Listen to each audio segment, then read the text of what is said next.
Bonjour, bonjour tout le monde. J'espère que vous allez bien et bienvenue du coup pour ce second webinaire du cycle Vieillir en habitat participatif. On est super content de vous voir si nombreux et nombreuses. On va attendre un petit peu là, le temps que tout le monde puisse se connecter.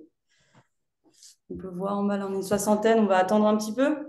Peut-être en attendant, juste moi je me présente rapidement. Je m'appelle Paola, je suis responsable programme chez Habitat Participatif France et je vais donc animer ce webinaire jusqu'à 17h30 et avec l'aide de Ludovic, notre coordinateur national qui est là, et Claire, notre responsable communication qui est là.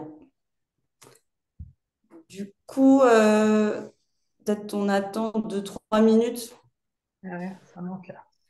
Ouais, c'est en train de monter le nombre de Hmm. participants. On en attend quand même. Il y avait 300 inscrits, donc voilà. On ne sait pas si tout le monde va pouvoir venir, mais on espère. Mais du coup, voilà, on attend juste 2 3 minutes avant de démarrer.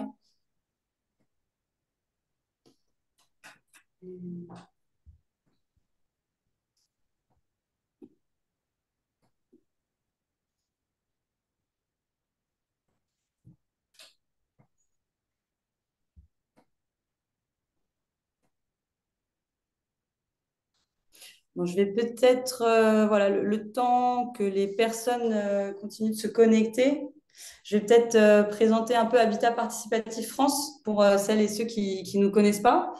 Du coup, nous, on est une association, un réseau, en fait, plus précisément, qui fédère l'ensemble des acteurs de l'habitat participatif. Donc, à la fois les habitants, les futurs habitants d'habitat participatif, mais aussi les professionnels de l'habitat participatif, qu'on appelle les accompagnateurs, et les collectivités qui s'y intéressent. Et donc, on a principalement 4 missions. Notre première mission, bah, c'est comme je l'ai dit, de fédérer tous ces acteurs avec des échanges de bonnes pratiques, des partages d'outils, des rencontres. Notre deuxième mission, c'est de sensibiliser. Donc, on sensibilise en faisant des webinaires comme aujourd'hui, en faisant aussi des actions de sensibilisation de terrain, en organisant des grandes rencontres. Ensuite, une troisième mission qu'on a, c'est d'accompagner à l'émergence de projets d'habitat participatif sur tout le territoire. Et enfin, une dernière mission importante aussi, c'est la mission de plaidoyer donc auprès des institutions pour favoriser l'émergence de ces projets d'habitat. On réalise ces missions, entre autres, plutôt, dans le cadre de 2 programmes. Un programme Habitat participatif et quartier populaire et un autre programme Habitat participatif et vieillissement. Donc, c'est celui qui nous intéresse aujourd'hui.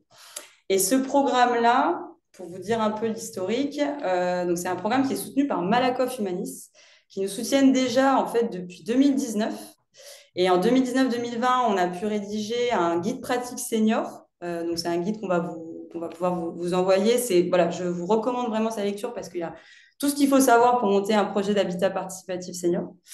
Et là, ensuite, en 2023, on a lancé du coup avec Malakoff Humanis un programme sur l'habitat participatif senior organisé autour de 3 axes qui reprennent un peu en fait ce qu'on fait nous dans l'association. Donc, un premier axe qui consiste à sensibiliser sur cette thématique avec voilà, webinaire, action de sensibilisation, rencontre. Un deuxième axe qui consiste à accompagner l'émergence de projets d'habitat participatif senior. Et donc, dans cet axe-là, on a pu en fait financer des études, financer de l'accompagnement et on a pu ainsi soutenir 11 projets. Et donc, ces 11 projets, là aussi, on va pouvoir vous envoyer un document voilà, pour avoir un peu des informations sur les projets qui ont pu être soutenus. Et enfin, il y a un dernier axe de formation. Et là, en fait, ça consiste à former les acteurs des caisses de retraite, donc sur l'habitat participatif senior, mais aussi les accompagnateurs, afin qu'ils puissent davantage prendre en compte le vieillissement dans l'accompagnement. Du coup, c'est vraiment dans le cadre de ce programme-là qu'est organisé ce webinaire. Pour information, en fait, c'est le second du cycle. Donc, il y en a eu un premier qui a été fait, qu'on a fait en septembre. Et ce premier webinaire, c'était vraiment un webinaire introductif qui visait vraiment voilà, en quoi, en fait, habitat participatif, ça peut être un cadre favorable au vieillissement. Et du coup, on a pu voir que bah oui, c'est favorable parce que ça permet aux habitants de rester autonomes, ça permet d'avoir du lien social, de mutualiser des aides, etc. Donc, on avait abordé ça pendant ce premier webinaire. Et là, aujourd'hui, l'idée, c'est vraiment de rentrer un peu plus dans le concret et de se dire, OK, bah, je trouve l'idée super intéressante, mais concrètement, c'est quoi le premier pas? Comment je me lance? Comment je trouve la porte d'entrée pour l'habitat participatif? Alors là, on n'a pas beaucoup de temps, donc l'idée d'aujourd'hui, c'est vraiment de vous donner des pistes de réflexion, des outils pour ensuite aller plus loin. Et du coup, pour faire ça aujourd'hui, on a un super panel d'intervenantes et d'intervenants que je vais laisser se présenter. Voilà, Françoise, si tu veux commencer. Ah, petit problème de Oh, son. voilà, bonjour à tous et à toutes. Françoise Brière, donc je suis future habitante d'un projet intergénérationnel en locatif social à Binic-Étable-sur-Mer, donc en Côte-d'Armor. Voilà, je laisse la parole à Claire. Alors Claire, donc avec Jean-Yves, mon mari, on habite déjà depuis 8 ans un habitat participatif à Saint-Étienne-les-Castors qui est intergénérationnel. Et là, on est sur un nouveau projet, donc pour vieillir ensemble, un habitat senior seul en vie, toujours sur Saint-Étienne, donc dans le centre de la ville.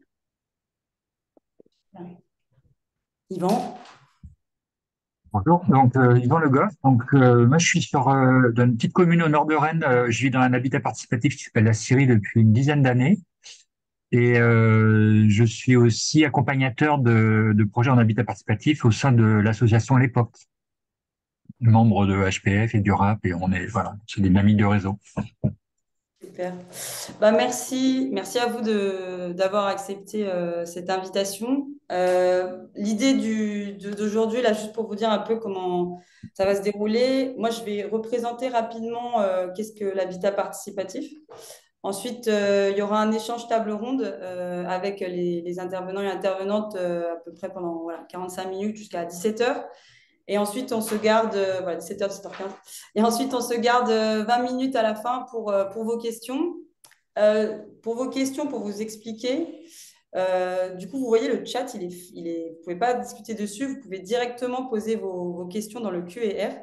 Et en fait, ça va être Ludovic qui va rassembler vos questions pendant le webinaire et qui les posera à la fin de l'échange. Donc voilà, ne vous inquiétez pas pour ça. Et puis, je crois que c'est tout. On va commencer du coup par lancer la vidéo. Alors, désolée pour ceux qui étaient là au premier webinaire, parce que c'est la même vidéo, mais il y a eu un problème de son. Cette fois-ci, il y aura le son. Ça fera un peu de nouveauté. Hop. C'est le récit d'une bande d'amis qui ne voulait pas vieillir seuls. À Villeneuve d'Ascq, près de Lille, ils se sont fait construire une maison blanche pour y passer leur retraite ensemble, au milieu des cris d'enfants. 11 seniors ont imaginé cette copropriété d'un genre nouveau. On y va ? Cheese ! Régis et Françoise, les fondateurs, 76 ans. Marie-Hélène, la doyenne, presque 80 ans. Et tous les autres. S'approche pas encore ? C'est plus du portrait, là.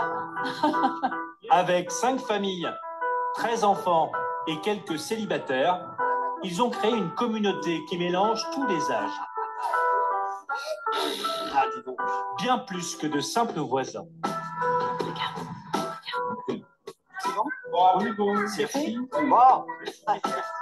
Chacun a son appartement, mais ils partagent le jardin, un atelier, une buanderie, un studio pour les invités, des espaces collectifs qu'ils administrent eux-mêmes. On appelle ça l'habitat participatif. Les anciens animent des ateliers. Regardez. Des actifs font les courses pour les retraités. Tous s'entraident autant que possible. L'aventure n'est pas de tout repos. La cohabitation parfois difficile. Mais dans la France du papy-boom, cette Maison Blanche expérimente un mode de vie plus autonome pour les seniors, une alternative inédite pour le grand âge. Ils l'ont baptisé les Toits Moineaux. On va manger.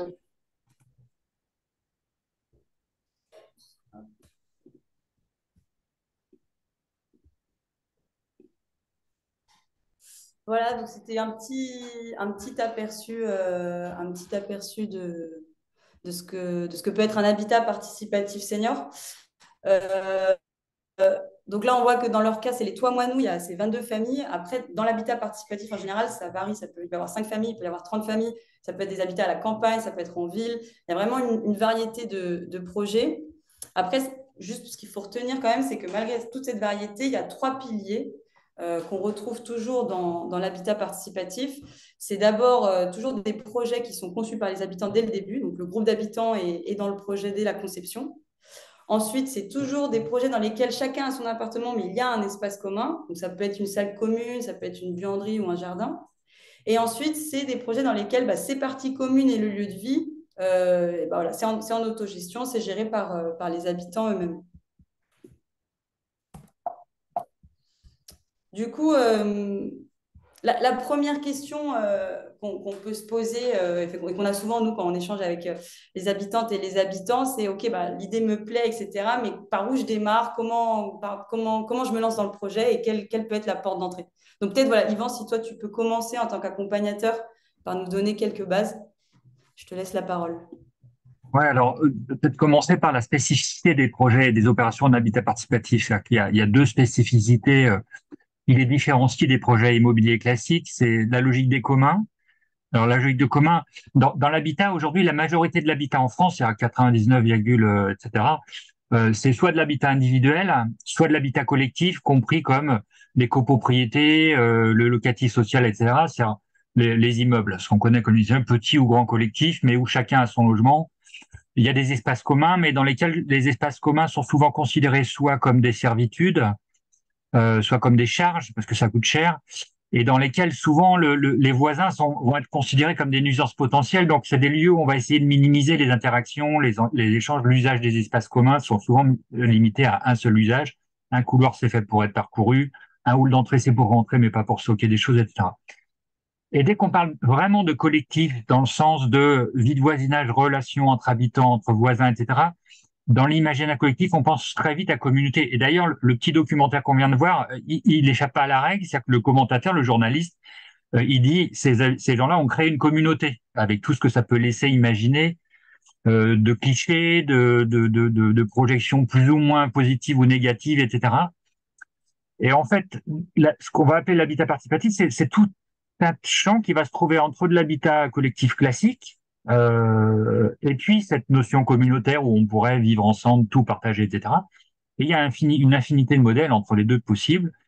Et donc, cet habitat participatif, c'est un habitat où les habitants vont définir ensemble qu'est-ce qu'ils mettent en commun, que ce soit des espaces, quels espaces, des services, des manières de fonctionner, des manières de prendre des décisions, des manières de vivre, d'habiter, etc. Donc, qu'est-ce qu'on met en commun entre nous et comment ce commun qu'il y a entre nous, on l'articule entre nos espaces privatifs. Donc, comment est-ce qu'on articule la sphère privative, l'espace des communs, que ce soit espace physique ou aussi espace fonctionnel, et comment est-ce qu'on articule ça? C'est commun avec l'extérieur aussi, avec l'espace public, avec le voisinage, le quartier, etc.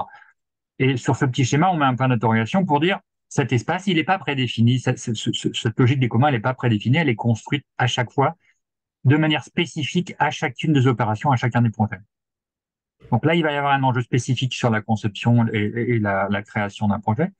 Et il y a un deuxième enjeu fort qui est lorsqu'on parle d'habitat participatif, souvent on parle de deux projets. C'est-à-dire qu'il y a d'un côté un projet immobilier, puisqu'il s'agit de concevoir, de construire et puis d'habiter un lieu, donc une résidence, un immeuble, des bâtiments, etc.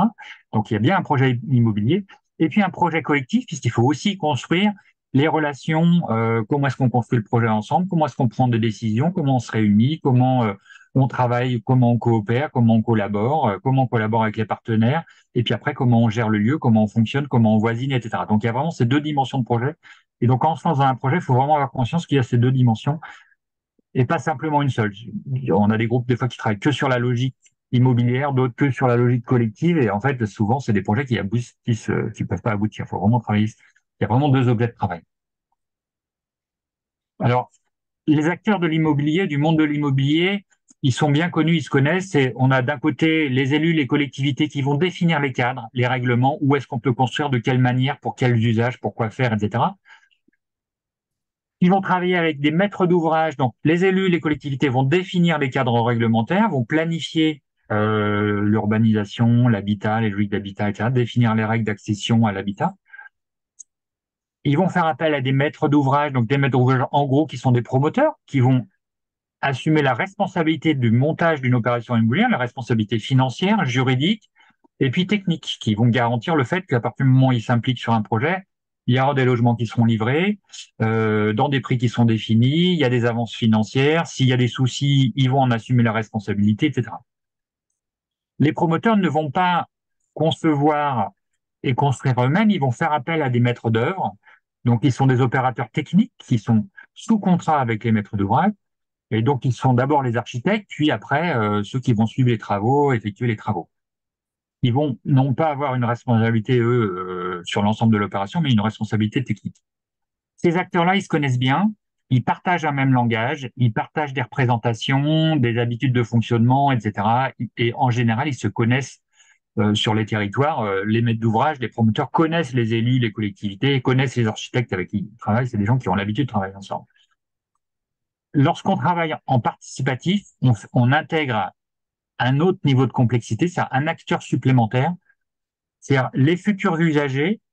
Donc les futurs usagers de l'habitat, ce sont les futurs habitants, principalement, mais pas que, ça peut être d'autres que des futurs habitants, il peut y avoir des activités professionnelles, etc. Mais les futurs usagers, mais réunis collectivement en tant que maîtrise d'usage, c'est-à-dire que c'est pas simplement des gens qui vont participer à la définition du projet de manière individuelle, mais ils vont devoir se mettre d'accord ensemble sur des prises de décision qui sont collectives. Par exemple, ce bâtiment, est-ce qu'il fait 3 étages, 2 étages, est-ce qu'il est vert ou est-ce qu'il est bleu?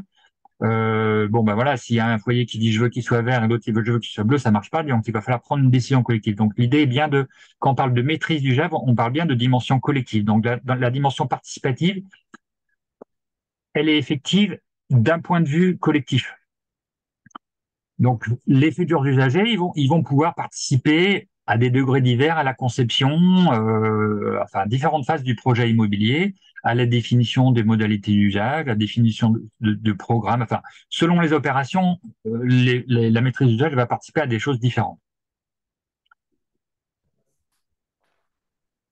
Alors, après, ce qu'on peut dire, c'est que il y a 3 types d'initiatives principalement. Enfin, c'est un peu schématique, mais dans l'habitat participatif, pardon, on va avoir 3 types principaux d'origine de projet. On va avoir des initiatives de groupes d'habitants, c'est-à-dire des gens qui se réunissent, qui se regroupent en disant on veut monter un projet. Donc c'est une initiative habitante. On va avoir des collectivités qui disent sur mon territoire, je souhaite développer un projet d'habitat participatif, donc une initiative de collectivité. Et on va voir aussi des promoteurs, promoteurs sociaux souvent, donc à vocation sociale, promoteurs coopératifs, bailleurs sociaux, etc., ils vont pouvoir monter des opérations. Et donc, selon l'origine du projet, les modalités de constitution du groupe et les objets sur lesquels, enfin, les étapes de la conduite d'un projet et les objets sur lesquels le groupe, les foyers, les futurs usagers seraient amenés à participer, va bouger. Sur les projets d'initiative d'habitants, on a des gens qui se réunissent, qui se rencontrent par affinité, avec différentes histoires. Ils vont mettre en place leur groupe. Donc, il va falloir constituer un groupe d'abord ou un noyau de groupe. Il va falloir que les gens apprennent à se connaître, mais souvent, il y a déjà des bouts de gens qui se connaissent déjà. Il va falloir définir ensuite les intentions communes. OK, on est réunis, mais pourquoi faire? Pour habiter comment? Dans quoi, etc. Il va falloir construire un pré-programme. Ce qu'on appelle le programme dans un projet immobilier, c'est la définition de combien de logements, quelle typologie de logement, quels espaces communs, comment la parcelle elle doit être aménagée, etc. On n'est pas dans la conception, on est dans la définition du cahier des charges qui sera remis après à un architecte pour pouvoir dessiner. Il va falloir au sein de ce groupe identifier quelles sont les ressources, quelles sont les compétences, quelles sont les disponibilités, quels sont les moyens financiers, les capacités de financement, etc. Et il va falloir vérifier la faisabilité de ces intentions, de ce pré-programme. Est-ce que le pré-programme il est adapté aux différentes intentions, au projet de vie, et est-ce qu'il est adapté à nos ressources financières notamment? Et dans les projets d'initiative de groupe, il y a un moment, une fois qu'il y a des choses qui ont été un peu moulinées de cet ordre, enfin de l'ordre de ce que je viens de présenter, le groupe va pouvoir se poser la question de est-ce que j'assure moi-même le portage de l'opération immobilière ou est-ce que je vais trouver un partenaire qui va assurer la promotion? Parce que la promotion, il y a un certain nombre de responsabilités à prendre. Donc, on va avoir des groupes qui vont faire de l'autopromotion, qui vont aller chercher un promoteur et qui vont contractualiser, du coup, avec un partenaire qui va porter le projet. Ou ils vont eux-mêmes créer une structure de promotion. Et assumer eux-mêmes la promotion, le portage de leur projet immobilier. Ça, c'est sur le premier cas des initiatives de groupes d'habitants. On a des initiatives de collectivités. Alors, c'est variable d'un territoire à l'autre en France, avec des collectivités qui vont identifier souvent des fonciers, donc des terrains, et lancer des appels soit lancer des appels à manifestation d'intérêt, donc des appels à manifestation d'intérêt auprès de groupes, en disant il y a un foncier, on lance un concours ou on lance un appel à candidature de qui voudrait monter un projet d'habitat participatif sur ce territoire, ou une collectivité qui va dire moi j'ai des fonciers, je vais trouver un promoteur, un opérateur qui va prendre en charge ce foncier, mais avec la consigne de faire du participatif. Et puis du coup, ça se met à ressembler à la troisième initiative de projet, des initiatives de promoteurs, souvent sociaux, qui là, on va pas fonctionner dans la même logique que sur les projets d'initiative habitants. C'est que le promoteur va, à partir du foncier et du cadre réglementaire et des possibilités de construction sur ce foncier, donc ce qu'on va appeler de la capacité du foncier, va définir un programme, de dire je vais faire tant de logements, va définir un budget, je vais dire je vais faire tant de logements que je pourrais vendre à tel prix, en accession aidée, en accession sociale, il y a différentes formes en accession libre. Je vais pouvoir financer dans ce cadre-là une partie d'espaces communs, donc mettre les espaces communs dans ce programme. Ce promoteur, une fois qu'il a fait ça, il va mouliner un peu ses faisabilités, puis il va définir le cadre de la démarche participative en disant quand est-ce que les foyers vont arriver, enfin, quand est-ce que les foyers sont invités à participer, à quoi ils vont participer, quel sera leur niveau de décision, etc. Et à partir de là, il va communiquer et il va essayer avec un certain nombre de partenaires de monter un groupe. Et donc, on a des promoteurs comme ça qui lancent des appels à rejoindre un projet, mais qui est déjà plus ou moins packagé. Voilà un peu les trois types d'initiatives. Alors, j'ai oublié de présenter peut-être sur la diapo d'avant, c'est que il y a un acteur qui intervient dans ces trois types d'initiatives et sur l'ensemble des acteurs, c'est en fait c'est ce qu'on va appeler les accompagnateurs, les structures d'accompagnement.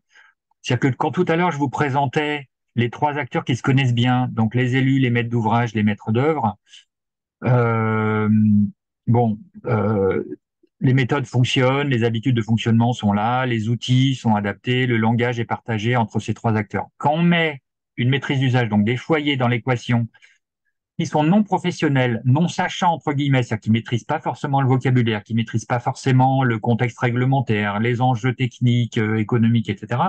Donc, on a affaire à un groupe qui se constitue, mais de néophytes, qui va devoir parler à des interlocuteurs professionnels. Et donc, l'accompagnement, il va se situer à deux niveaux. On va appeler un accompagnement en forme d'accompagnement à maîtrise d'usage, c'est-à-dire d'aider des groupes à se constituer, à s'organiser, à apprendre à fonctionner ensemble, à construire des intentions communes, à s'organiser, savoir se réunir, conduire des réunions, à savoir prendre des décisions ensemble, puisqu'il va falloir prendre des décisions collectives, à gérer tout un tas de documents, à gérer des relations partenaires, enfin, etc. Donc, il y a une partie de l'accompagnement qui peut être utile, qui n'est pas systématique sur les groupes, mais qui est assez fréquent. Les groupes font appel à des assistants à maître d'usage pour s'organiser. Et on a aussi une forme d'accompagnement qu'on va appeler l'assistance à maîtrise d'ouvrage, donc qui va être en général portée et financée par les maîtres d'ouvrage, mais qui va servir à l'ensemble du jeu d'acteurs, c'est-à-dire qui va cadrer l'opération, définir un certain nombre de choses, puisqu'en fait, c'est des manières de faire qui sont nouvelles, donc des méthodes de travail qui sont nouvelles. Donc, en général, les accompagnateurs et les accompagnatrices ont accumulé un certain nombre d'expériences sous forme de recherche-action, ont développé des méthodes de travail et proposent aux maîtres d'ouvrage, aux élus et aux maîtres d'œuvre, aux architectes, d'adapter, de faire évoluer leurs méthodes, d'amener des outils spécifiques à l'intégration d'une maîtrise d'usage, etc. Donc, on a une deuxième forme d'accompagnement en un mot. Merci, merci Yvan. Désolée de te couper un peu parce que je vois que le temps file Oui. un peu. Je suis désolée, je vais devoir un peu vous orienter par rapport à ça parfois. Mais du coup, merci parce que je pense que ça pose bien les bases concernant les différents acteurs qui sont dans le projet immobilier et ces trois types d'initiatives, donc groupe d'habitants, ou ça vient d'une collectivité, ou bien ça vient des professionnels de l'habitat. Pour croiser un peu avec ce qu'Yvan vient de dire, peut-être les témoignages du coup de Claire et Françoise. Claire, par exemple, toi, quel type d'initiative c'est, comment et pourquoi tu as choisi telle voie plutôt qu'une autre? Comment ça a été vraiment le tout premier pas de ton projet d'habitat participatif, en rappelant effectivement que toi, du coup, voilà, tu es déjà habitante d'un projet d'habitat participatif et là, tu vas en faire un nouveau qui est spécifiquement à dimension senior. Alors, nous, par rapport à... Donc, effectivement, on est déjà dans un habitat et où on est bien, mais on avait envie d'aller un peu plus loin dans le vivre ensemble. Donc, en fait, c'est parti de deux couples, nous avec un autre couple d'amis, qui avions de la famille, des parents dans des EHPAD. Et un jour, on s'est dit, nous, on n'a pas envie d'aller dans l'EHPAD. C'est compliqué, donc pour plusieurs raisons. D'abord, effectivement, on n'avait pas envie d'y aller. Ensuite, on n'avait pas envie d'être une charge pour nos enfants. Donc, ça, c'était un deuxième argument. Et on s'est dit, il faut qu'on invente quelque chose. Donc, on pourrait inventer quelque chose. On a dit, on va partir en week-end. Donc, on s'est fait un week-end. On avait un habitat pas très loin de chez nous, dans le rural, qui venait de démarrer. Enfin, ils venaient de s'installer dans leurs habitations. Donc, on est allé voir. L'idée, c'était un peu, du coup, de voir et de noter du positif et du négatif. Et donc, c'est parti comme ça. Suite à ça, on s'est dit que nous, on voulait être sur Saint-Étienne en hypercentre pour être proche des commodités, des transports, des loisirs, etc. Donc, on s'est dit, il faut qu'on aille voir au niveau d'un terrain. Donc, on a rencontré l'EPAS sur Saint-Étienne, c'est l'établissement public d'aménagement de la ville, qui est une délégation de service public. Et on a eu de la chance parce qu'en fait, dans leur mission, ils avaient favorisé l'habitat participatif à Saint-Étienne. Donc, ça a été notre premier partenaire avec lequel on a pu voir un peu les possibilités de terrain sur Saint-Étienne. Et suite à ça, ils avaient tout un programme qui devait être lancé pour faire connaître avec une accompagnatrice, Carole Samuel. Bon, du coup, ça n'a pas pu avoir lieu comme c'était prévu parce qu'il y a le Covid qui est arrivé au milieu. Mais ça nous a permis, nous, de rencontrer aussi Carole Samuel. Et du coup, c'est Carole Samuel qui accompagne notre projet. Donc, nos deux premiers partenaires ont été l'EPAS, avec qui aujourd'hui on a un terrain, et Carole Samuel qui nous accompagne. Ok. Ok, donc c'est vraiment, on est dans le premier cas de figure, quoi. C'est une initiative d'un groupe d'habitants qui se connaissent déjà et qui décident d'eux-mêmes d'aller trouver une autre dimension, quoi, en créant un habitat participatif senior. Alors que du coup, Françoise, toi, tu m'as dit du coup que c'était au début une initiative un peu à deux, et puis après, vous êtes directement en fait allé voir un bailleur social. Donc, je ne sais pas si tu peux nous dire un peu pareil, quoi, Ouais. les premiers pas du projet. Oui, exactement. Oui, donc bah, moi je réfléchissais depuis, pardon, depuis plusieurs années à ce mode d'habitat en vue de ma vieillesse, ma retraite. Et donc j'ai rencontré une autre senior via la cartographie des futurs habitants de HPF, des futurs voisins. Cartographie des futurs voisins. C'est comme ça qu'on s'est rencontrés, on s'est retrouvés sur les mêmes souhaits, les mêmes valeurs. Et donc, nous avons décidé de créer une association pour monter un projet en septembre 2020. Suite à cela, nous avons démarché plusieurs municipalités pour trouver un terrain et nous avons été super bien accueillis donc par la collectivité de Binic-Étape-sur-Mer qui avait justement mis le projet d'habitat participatif dans son projet pour les élections municipales. C'était donc une nouvelle municipalité. Et donc, ils avaient un terrain de 4500 mètres carrés qui pouvait correspondre. Donc, pendant un an, on a travaillé avec cette municipalité. On a missionné l'époque, la municipalité et l'association conjointement, Et donc, pour l'époque, avoir, donc, voilà, l'époque. C'était d'accord. pas, enfin, c'est, voilà, Yvon et son collègue Samuel. Donc, voilà, on s'est fait accompagner avec la municipalité pour l'émergence de ce projet pendant une année environ.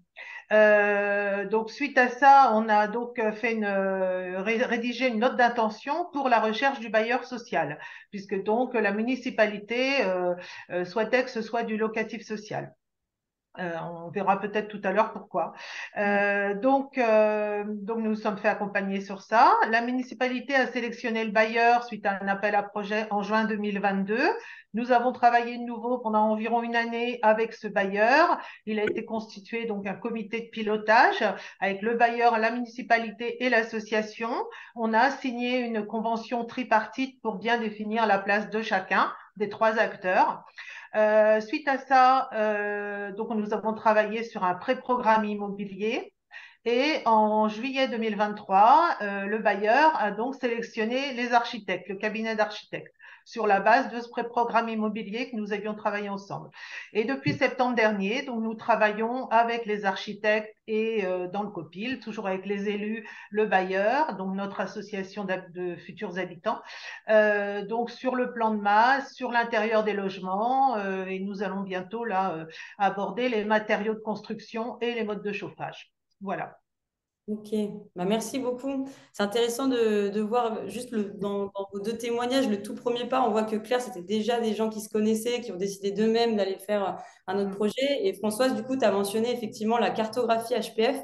Donc, on va vous envoyer dans le chat. Mm. C'est vraiment un outil qui peut être très utile, justement, si vous n'avez pas des personnes avec qui commencer le projet. Cette cartographie, elle recense tous les projets qui sont finalisés, ceux qui sont en cours, les habitants qui cherchent des projets, les projets qui cherchent des habitants. Donc ça peut Mm. être un outil utile, quoi. Et, et donc, ce que j'ai pas précisé, c'est bien sûr parallèlement au travail qu'on faisait avec les élus, l'accompagnateur, le bailleur, etc. C'est quand parallèlement on cherchait aussi de futurs habitants. Donc le Ouais. groupe, voilà, se constitue, se défait, les gens vont viennent en fonction aussi des avancées du projet. Et voilà. Et actuellement, nous sommes 9 futurs habitants sur les 12 logements qu'il y aura dans voilà. Ok. Et peut-être une dernière information avant de passer à la prochaine question, c'est qu'il y a effectivement cette cartographie des habitants et il y a aussi le réseau du RAP, donc qu'a mentionné Yvan, donc c'est les accompagnateurs de l'habitat participatif. Donc on voit que dans vos deux cas de figure, vous avez été accompagnés par des accompagnateurs. On va vous envoyer aussi le lien vers vers ce réseau. Et il y a une cartographie avec les différents accompagnateurs en France, quoi, qui peut être intéressant de consulter aussi. Euh, du coup, peut-être la deuxième question qui vient assez rapidement quand on discute avec les habitants, c'est la question des montages juridiques et économiques. Donc, c'est voilà, super, l'idée me plaît et tout, mais concrètement, comment on fait ça, quoi? Où est-ce que je vais chercher les sous? Est-ce que je suis en propriété individuelle, collective? C'est un sujet qui est complexe, qu'on a voulu toucher du doigt pendant ce webinaire, mais on ne pourra pas rentrer dans le détail. L'idée, c'est vraiment juste de vous présenter la démarche. Voilà, donc je vais laisser la parole à Yvan là-dessus. Ouais, on s'est dit qu'on allait faire un petit détour par des questions juridiques, non pas parce que ça nous semble important de les traiter dès le début, mais parce que c'est une question que la plupart des groupes se posent très très tôt et la plupart des groupes qui viennent nous voir avec des questions sur les montages économico-juridiques. Alors, moi, je fais l'hypothèse que cette question, elle est très prégnante parce que c'est un domaine qu'on maîtrise pas bien et on pressent qu'il y a des gros enjeux. On connaît tous, il existe beaucoup des listes de statuts de l'habitat participatif, etc. Donc, ça qui laisse penser qu'il faudrait piocher les statuts idéaux de l'habitat participatif, alors qu'en fait, le montage économique et juridique, c'est vraiment quelque chose qui est l'aboutissement d'un travail, c'est-à-dire que c'est trouver les formes de montage économique et juridique qui sont adaptées aux spécificités d'un projet, dans toutes les dimensions de spécificité du projet. Donc, ça veut dire qu'il va bien falloir analyser, étudier le projet pour petit à petit aboutir à un montage qui est adapté, mais non pas dire on veut tel type de montage ou tel autre pour X raisons et se rendre compte après qu'au final, il n'est pas adapté parce qu'on n'a pas assez creusé et étudié le projet. Je parle au pluriel. Non, excuse-moi, je n'ai pas fini. Je vais essayer Pardon. d'aller plus vite. Non, pardon, il n'y a pas de souci, vas-y. On parle souvent au pluriel de montage économique-juridique parce qu'il y a des phases dans un projet immobilier. Il y a la phase de conception, il y a la phase de réalisation, puis après, il y a la phase d'habitation. Et dans une copropriété classique, par exemple, eh ben, le montage de l'opération immobilière, c'est pas le même montage juridique que la gestion de la copropriété, par exemple. Donc, dans le temps d'un projet, il peut y avoir différents outils juridiques et différents types de montage économique. Et pareil, dans un lieu, on peut mixer différents montages économiques. Comment est-ce qu'on monte économiquement les espaces communs, les logements, enfin, etc. Et avoir des réponses différentes. Alors, de quoi on parle? À quoi ça sert ces montages économico-juridiques? Les enjeux, c'est de définir d'abord par qui va être portée l'opération immobilière, comment elle va être portée, c'est-à-dire qui va prendre la responsabilité de porter toute cette opération, de s'assurer qu'elle est dans les cadres réglementaires, de contractualiser avec les différents partenaires qui seront nécessaires, de poser des garanties juridiques en cas de souci, qui va être opposable juridiquement, qui va faire les avances de fonds, qui va coordonner les différentes étapes, les différents partenaires qui vont permettre au projet immobilier d'exister. Donc, il y a cette question-là. Il y a la question de comment on va financer les choses. Donc, je ne parle pas là simplement d'avance financière, mais comment on va payer, qui va payer, comment on va financer le projet immobilier. Il y a la question du rapport à la propriété et du rapport aux usages, c'est-à-dire que est-ce que selon le montage économique et juridique, on va pas avoir les mêmes rapports à la propriété. On peut être que usager, on peut être propriétaire non usager, on peut être propriétaire et usager. il y a différentes logiques. Donc, c'est le montage économico-juridique qui va définir ça. Ça va définir les responsabilités des différents acteurs, les occupants des logements, les propriétaires, etc. Ça va permettre de définir aussi les modalités d'arrivée et de départ. C'est comment on arrive, comment on acquiert le droit d'habiter dans cet espace-là. Est-ce que c'est en achetant un logement? Est-ce que c'est en payant un loyer? Est-ce que c'est en étant coopté par les autres habitants? Enfin, j'en sais rien. Et puis de départ, de repart. C'est-à-dire que quand on s'en va, est-ce qu'on repart avec de l'argent? Est-ce qu'on repart avec l'argent qu'on a mis? Est-ce qu'on part avec une plus-value? Est-ce que, etc. Donc ça définit tout ça. Et ça définit aussi, mais je dirais presque accessoirement, les modalités de gouvernance. C'est comment sont prises les décisions. Est-ce que, comme dans une copropriété classique, par exemple, une copropriété, les décisions sont au rapport au tantième, c'est en gros au prorata des surfaces de logement. Est-ce que c'est une personne, une voix? Est-ce que, etc. Bon, ça définit ça, le montage économique aujourd'hui. Et donc, je vais pas rentrer dans les détails. Tu peux passer la diapo suivante. Mais en gros, la réflexion sur le montage économico-juridique, c'est d'abord une réflexion sur quelles sont les intentions du projet. Dans les exemples qui nous ont été présentés, c'est on veut habiter ensemble, on veut vieillir ensemble, avec quel type de relation, qu'est-ce que vont y faire, on veut pas, j'ai entendu, on veut pas peser sur nos enfants, donc voilà, tout ça, ça fait partie des intentions. Ces intentions, elles permettent de définir un programme, de dire ben voilà, on est tant dans le groupe, on a trouvé éventuellement un foncier, un terrain, combien on fait de logements, combien on fait d'espaces communs, etc. Quelle taille de logement. Bon voilà, on définit le programme, on identifie les ressources, voilà. Qu'est-ce qu'on a comme capacité de financement, qu'est-ce qu'on a comme disponibilité, comme compétences, etc.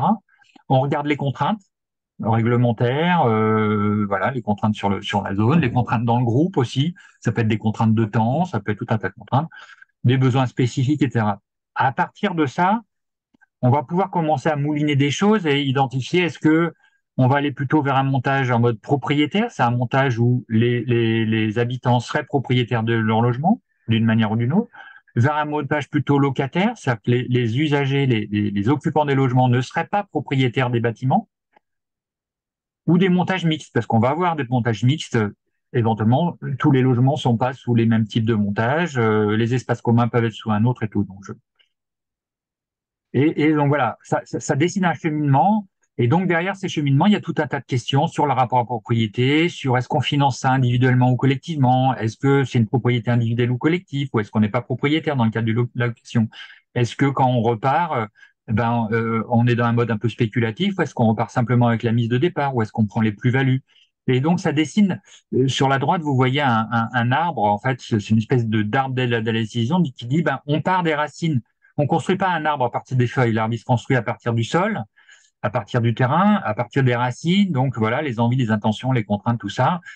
Et le premier travail qu'on fait, c'est d'abord une faisabilité économique. Et la faisabilité économique, elle va permettre d'orienter vers les différents types de montage. Est-ce qu'on est capable d'aller vers un montage propriétaire ou locataire ou mixte? Et puis derrière, est-ce que le financement il est individuel et collectif? Est-ce que la propriété elle est individuelle et collective? Est-ce qu'elle est on met en avant le collectif, les intérêts du collectif, les intérêts de l'individu dans des modes plus ou moins spéculatifs. Et du coup, ça va donner tout un tas de types de montage possibles. Mais nous, ce qu'on dit, c'est que c'est pas la peine de monter, de rentrer dans cette question-là par le haut de l'arbre, c'est-à-dire par des listes de statuts dans lesquels tout le monde se perd, mais il faut partir par le bas de l'arbre et se faire accompagner pour trouver les bons montages qui sont adaptés. D'accord. Merci, merci Yvan. Je pense que c'est important de retenir cette information parce que c'est vrai que nous, les habitants, tout de suite, c'est une des premières questions qu'ils peuvent poser et ils vont dire, ah voilà, moi je veux que ce soit une copropriété ou on veut que ce soit une SCI et tout ça. Et ça peut, comme tu disais, ça peut enfermer en fait les gens dans certains projets. Alors que ce qui est important, c'est d'abord voilà, de reprendre, comme tu dis, les racines et mûrir le projet collectif avant de se lancer tout de suite dans les montages, quoi. Et du coup, peut-être pour vous, Claire et Françoise, comment ça s'est passé? Parce que Françoise, toi, c'était en locatif social. Du coup, est-ce que c'était justement une décision dès le début que vous étiez imposé pour rendre justement l'habitat accessible à toutes et tous, ou est-ce que c'est venu parce que c'est le partenaire que vous avez trouvé en commençant le Hmm. projet? Alors, au début, c'est vrai qu'on souhaitait une mixité sociale et une mixité des logements. On aurait souhaité qu'il y ait des propriétaires et des locataires Voilà. Et puis la municipalité n'était pas partante pour cela parce qu'on habite, enfin on va habiter en bord de mer et sur le littoral le foncier est très cher. Il y a beaucoup de spéculation et donc la municipalité ne voulait pas du tout qu'il y ait le risque que les logements soient revendus avec spéculation. Donc il a été rapidement décidé que ce serait du 100% locatif social. Voilà. Donc les avantages, c'est que c'est accessible à des personnes qui n'ont pas les capacités financières pour investir et accessible au petit budget. Donc voilà, c'est ça. Voilà. Par contre, il y a des inconvénients. C'est vrai que pour l'instant, l'habitat participatif n'est pas reconnu au niveau comme quelque chose de particulier au niveau des attributions de logement. Donc, il y a la même loi d'attribution que dans le locatif classique. Donc, on n'est pas sûr, même en faisant partie du groupe projet, on n'est pas sûr à 100% d'avoir un logement à la fin. Ça peut être très bien attribué à des gens qui vont être prioritaires sur nous. Bon, on a quand même, bon, on nous laisse de grands espoirs, mais on ne sait jamais. Il peut y avoir, et il y a toujours ce petit risque. Et puis l'autre inconvénient, c'est que les espaces communs ne sont pas prévus non plus dans le locatif social, ne sont pas financés. Ne peuvent pas être intégrés au loyer. Enfin, c'est très compliqué. Donc, dans notre cas, le bailleur va bien nous construire une maison commune avec salle, chambre d'amis, buanderie, mais en tant qu'association d'habitants, nous allons devoir payer un loyer. Donc, voilà, on en est là. Ouais, c'est un retour Voilà qui nous pour fait moi. souvent, ouais, sur les projets Hmm. d'habitat participatif C'est et sur lesquels on travaille là dans le plaidoyer, en tout cas au sein d'Habitat Participatif France, pour un peu acculturer les bailleurs sociaux à la pratique de l'habitat participatif, essayer de justement dégager des bonnes pratiques sur le financement des espaces communs, etc. Donc bon, c'est un travail de fond quoi, qui est à mener. Et du coup, pour toi, Claire, c'était là pour le projet Sol en Vie, comment ça s'est passé? C'est en locatif, c'est ça? Alors, ça sera en locatif, mais au départ, on était parti sur de l'accession à la propriété. On Ok. était tous propriétaires, ceux du départ d'un logement, donc on s'est dit, ben, on vendra et on achètera. Et puis, une de nos filles nous a dit, vous allez nous faire hériter d'un truc de vieux, qu'est-ce que vous voulez qu'on en fasse? Donc, on s'est dit que c'était pas bête. En plus, en parallèle, il y avait plusieurs questions qui se posaient parce qu'on voulait pouvoir accueillir toute personne qui avait des revenus financiers, pas forcément de quoi faire un apport pour acheter. Donc, la location répondait à ça. La deuxième chose, c'était que au moment de départ, de décès, s'il y avait des successions, des choses comme ça allait être long pour pouvoir remplacer sur les logements, alors qu'avec le locatif, du coup, ça serait beaucoup plus rapide. Donc, on a basculé sur du locatif. Après, notre grosse question, c'est justement le financement des parties communes. Parce qu'on va être sur des petits logements, mais avec des grosses parties communes, et le loyer risque d'être un peu élevé. Donc, on est en train de travailler là-dessus pour diminuer le prix des parties communes en location. Ok. Ok, bah merci pour ces informations. Donc, bon, c'est des débuts de pistes de réflexion. Après, on va vous envoyer sur le chat le lien vers l'espace ressources d'Habitat Participatif France. Et dessus, il y a pas mal de guides sur les montages juridiques, économiques, des liens vers des vidéos et autres. Voilà, ça vous permettra de rentrer un peu plus dans le détail et voilà, c'est toutes les feuilles là de l'arbre qui sont tous les différents statuts possibles et inimaginables pour un projet d'habitat participatif. Euh, du coup, je regarde l'heure, on n'est pas trop mal. Et ça nous permet du coup d'aborder la dernière question qui est quand même centrale pour nous, qui est la prise en compte du vieillissement dans les projets d'habitat participatif. Parce que dans le cadre du programme, là, on est sur des projets d'habitat participatif senior. Et donc, est-ce que ça suppose du coup certaines spécificités sur le projet, par exemple sur le montage choisi, sur l'architecture des logements sur l'accompagnement lui-même, voilà, quelle spécificité ça suppose? Voilà, Yvan, si de ton témoignage d'accompagnateur, est-ce que tu peux nous dire quelques mots là-dessus? Oui, bah, moi je vis dans un habitat participatif où on n'a pas voulu parler du vieillissement. Et puis on voit bien qu'on vieillit et à un moment on se dit ah bah il y a peut-être des trucs qu'on aurait dû anticiper. Et je pense que dans l'accompagnement des projets, le premier point nous qu'on soulève c'est et ça vous y retravaillerez ou ça sera reprécisé par Habitage, je pense qui avait animé une partie du prochain webinaire, c'est de vraiment parler des différents sujets en dépassant les tabous. Et on a peu d'occasion de parler de notre vieillissement, de comment on se sent vieillir, comment on imagine vieillir, comment on souhaite vieillir, voilà. Parler de la mort, parler de l'argent. Enfin, il y a un certain nombre de sujets qui sont intéressants à discuter dans les projets en habitat participatif, de dépasser ces tabous, de dépasser et pouvoir les dépasser, ça va permettre de les creuser et puis d'imaginer des manières de faire, des solutions, d'adapter des choses, etc. Et je pense que dans les grands tabous, on a le vieillissement, la mort, l'argent, c'est quand même bon, après, il y en a d'autres aussi, mais c'est des sujets qui sont importants à discuter. Donc, encore une fois, je pense que Habitage va amener des éléments là-dessus. À l'âge, pardon, je veux dire. Oui, excusez-moi, je qu'on a un groupe Oui, qui c'est s'appelle l'association aussi, avec l'association à l'âge qui intervient Oui, pour ceux qui ne prochainement. connaissent pas, Alage, c'est une association avec des chercheurs, mais aussi des habitantes et des habitants d'habitat participatif qui ont beaucoup travaillé sur la question du vieillissement. Ils ont fait une étude Rapsodia qui voilà, parle de toute l'entraide, les liens sociaux, tout ce que ça permet l'habitat participatif par rapport au vieillissement. Et ils vont effectivement, on aimerait qu'ils puissent intervenir dans notre prochain webinaire. C'est pas confirmé, mais voilà, c'est Ah, l'idée. ok, pardon. Mais non, mais c'est l'idée de toute façon. Et ils vont aussi former, il y a une formation qui va être faite par eux auprès des accompagnateurs dans le cadre du programme.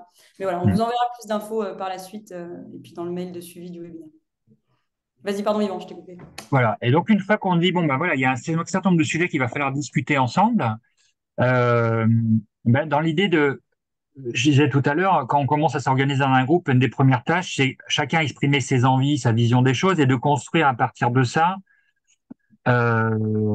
des intentions communes, des intentions collectives. Alors, ça n'empêche pas qu'il y ait des intentions qui sont individuelles spécifiques, mais ces intentions communes, il y a des choses qui sont en commun, il y a des choses qui sont différentes et qui vont cohabiter. Il peut y avoir des divergences d'approche et qu'il va falloir un peu négocier, mais donc pour travailler sur ces intentions communes et sur les attentes du groupe, souvent on pose des mots et nous on dit ça vaut le coup d'aller creuser ce qui se cache derrière les gros mots. Et autour du vieillissement, il y a beaucoup de gros mots. Par exemple, autour de l'habitat participatif en général, il y a beaucoup de gros mots.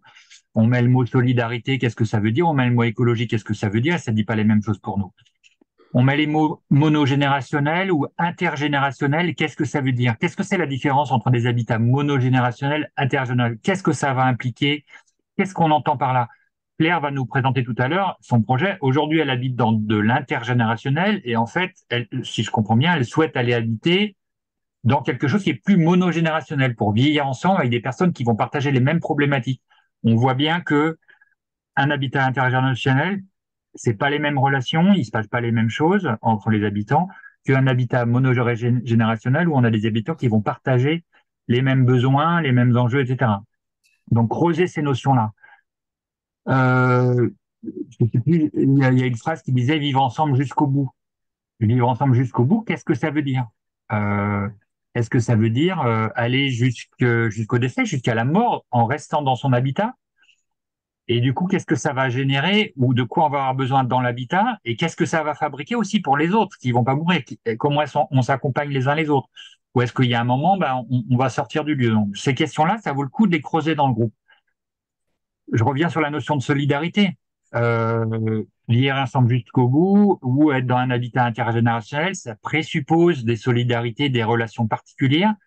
De quelle nature? Ça vaut le coup de les expliciter aussi, de ne pas se retrouver dans un lieu où, en fait, on imaginait que derrière le mot solidarité, mes voisins allaient m'aider quand j'en aurais besoin, et puis l'autre imaginait autre chose. On a des exemples de personnes âgées qui arrivent dans des habitats qui sont censés être intergénérationnels et qui se retrouvent très déçues parce que elles s'attendaient à ce qu'il y ait des animations le soir, que les voisins s'occupent d'elles le week-end, qu'il se passe des choses, etc. Mais les jeunes voisins qui ont du boulot et des enfants, quand ils rentrent le soir, ils ont les devoirs, les gosses, etc. Ils ont du boulot, le week-end, ils n'ont qu'une envie, c'est d'aller prendre l'air, etc. Et donc, ça crée des décalages. Donc, mettre des mots là-dessus, creuser, qu'est-ce qu'on entend par solidarité, par les relations de voisinage, etc. Ça vaut le coup de le faire pour pas avoir des mauvaises surprises.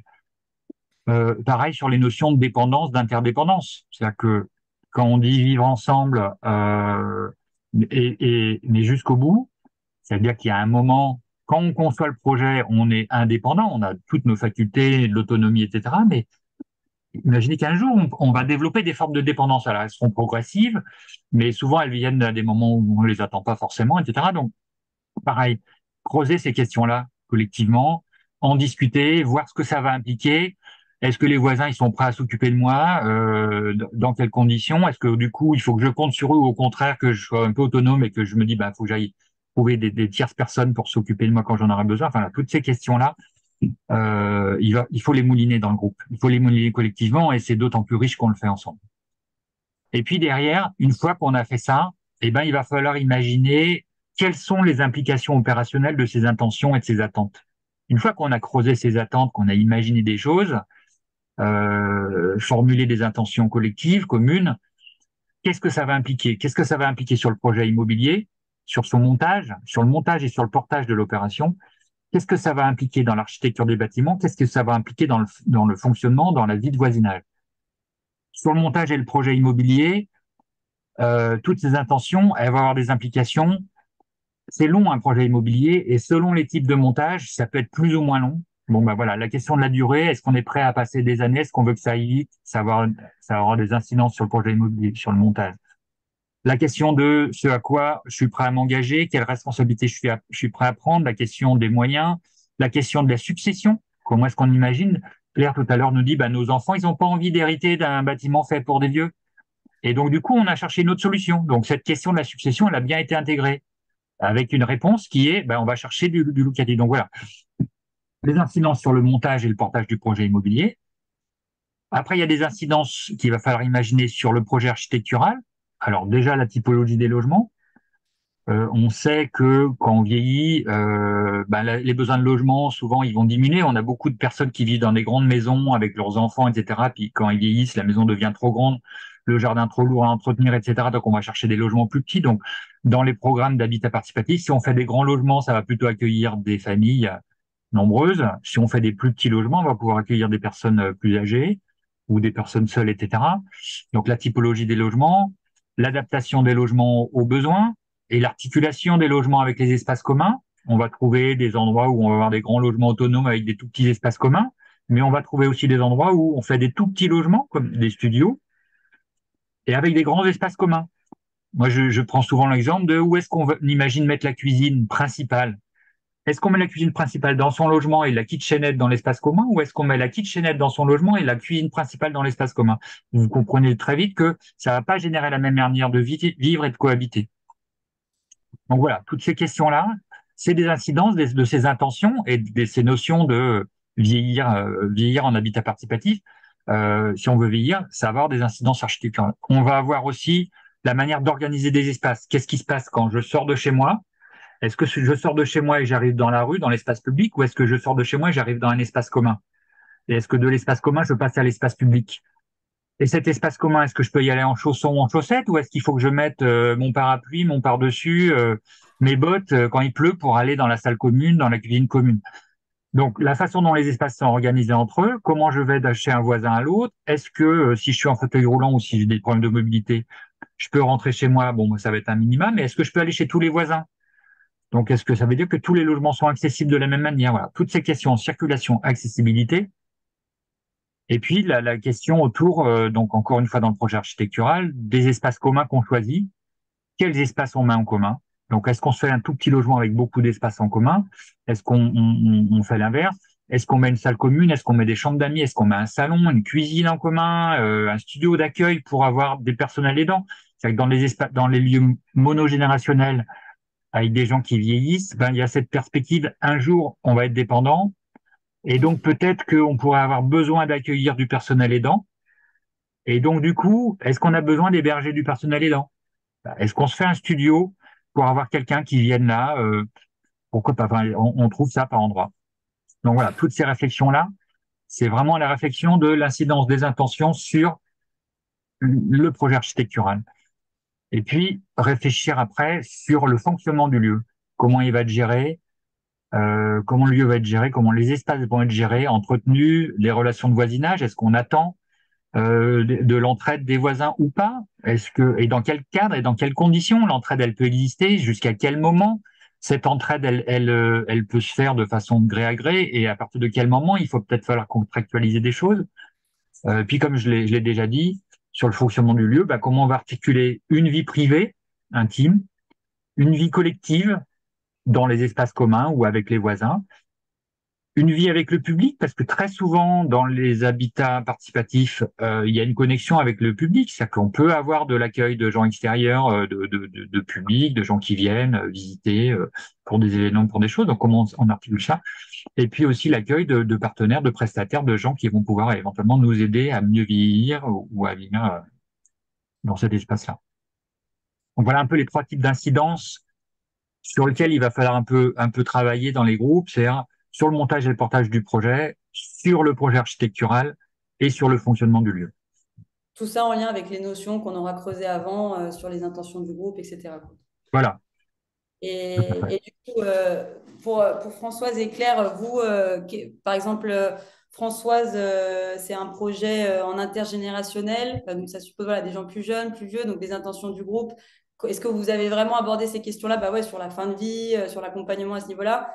Et si oui, qu'est-ce que ça a impliqué après, sur, bah, comme disait Yvan, sur le fonctionnement du lieu, sur le projet que vous avez de l'habitat, quoi. Non, pour l'instant, le groupe est assez jeune, le groupe avec lequel on est actuellement. On l'avait abordé dans un groupe précédent, enfin avec d'autres personnes, et en fait, c'était compliqué. On a l'impression qu'il y a une sorte de tabou, quoi. Les jeunes foyers, dès qu'on aborde le sujet du vieillissement, ils se sentent pas concernés. En fait, ils nous laissent discuter entre nous, quoi. Ils ne se sentent pas Euh, concernés ou ils ne veulent pas en parler carrément? Ouais, ben je sais pas, je sais pas. C'était assez voilà. Et donc là, en fait, avec le groupe avec lequel on est en train de monter le projet actuellement et qui sera sûrement le groupe qui va emménager, hein, probablement. Voilà, on va se faire accompagner là début 2024, justement. Ça fait partie de l'accompagnement qu'on a repris grâce au financement de Malakoff Humanis, là, puisqu'on est lauréat de l'appel à manifestation d'intérêt. Et donc, voilà, c'est dans cet accompagnement, on va se faire accompagner sur ce sujet et sur une charte du bien vieillir, justement, pour mettre les choses vraiment à plat. Et voilà. Et sinon, au niveau des logements, par contre, nous, c'est vraiment adapté à la perte d'autonomie. On n'aura que des petites maisons de plein pied. Euh, Tous les espaces communs, toutes les maisons sont habitables PMR, c'est-à-dire qu'il y a au moins une chambre au rez-de-chaussée, même dans les PMR, T3 et les personne T4. à mobilité réduite pour ceux. Ouais, personnes à mobilité réduite, donc il y a des chemins qui relient les espaces communs, enfin tout est accessible, voilà, et adapté au vieillissement, les logements seront bien adaptés, voilà, au niveau des logements.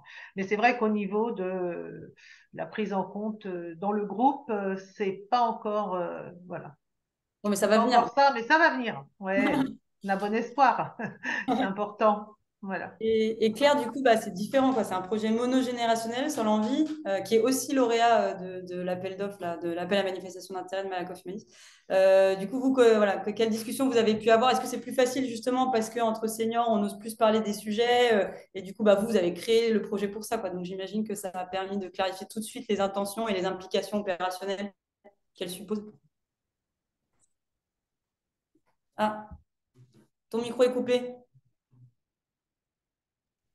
Solenvie, c'est solidaire, ensemble pour vieillir, ça veut dire. Ouais. Donc, l'idée, c'était vraiment effectivement ça du départ et de s'accompagner jusqu'au bout dans la mesure du possible. C'est-à-dire que si quelqu'un devenait dément, si ça devenait trop compliqué, on verra avec la famille, avec l'entourage pour voir quelle solution voir en plus. Mais du coup, notre projet, il est vraiment étudié pour ça, c'est-à-dire qu'on va avoir des petits logements individuels de 55 mètres carrés et des grosses parties communes. Donc, notre habitat, nous, il va être avec 30% de parties communes, alors que souvent, c'est 10% à peu près dans l'habitat participatif. C'est pour ça que, du coup, le financement n'est pas simple, parce qu'il faut qu'on trouve les solutions pour financer ces 30% de parties communes. Mais l'idée, du coup, c'est d'avoir une grande salle à manger, parce qu'on se projette vraiment dans le fait qu'en vieillissant, on n'aura pas le goût de se faire à manger. Peut-être qu'il y en a qui feront à manger pour plusieurs. Et in fine, on aura peut-être une maîtresse de maison qui nous fera le repas et on partagera les repas ensemble avec beaucoup de temps partagé. Donc, c'est vraiment un grand espace de vie commun avec sans doute deux chambres d'amis qui, dans un premier temps, seront effectivement des chambres d'amis et qui pourront être des chambres pour des aidants ensuite, si on a besoin de quelqu'un qui reste la nuit. L'idée, c'est de mutualiser. Donc, on a déjà commencé de travailler un peu ça, de mutualiser les aides, justement, en vieillissant. Et on commence là, on a tout un travail qui va se faire sur jusqu'où on est prêt à être aidé et jusqu'où on est prêt à aider l'autre. Donc, l'idée, c'est vraiment de mettre à plat un peu jusqu'où on est prêt pour que, eh ben, là où il s'arrêtera la limite, il faudra qu'on voit qui peut. Donc, on va prendre des contacts avec la IMV, la DMR, etc., pour voir comment on peut travailler avec des partenaires. Ok. Voilà l'idée. Après, sur l'accompagnement, on a donc Carole qui nous aide un peu là-dessus. Et on a pris aussi Isabelle. Donc, Isabelle, c'est plus un accompagnement au niveau communication et charte relationnelle qui nous aide justement à creuser un peu ces sujets-là aussi. Et à oser se dire les choses, qu'il n'y ait pas de non-dit, apprendre à se parler, à s'écouter, etc. Donc, voilà.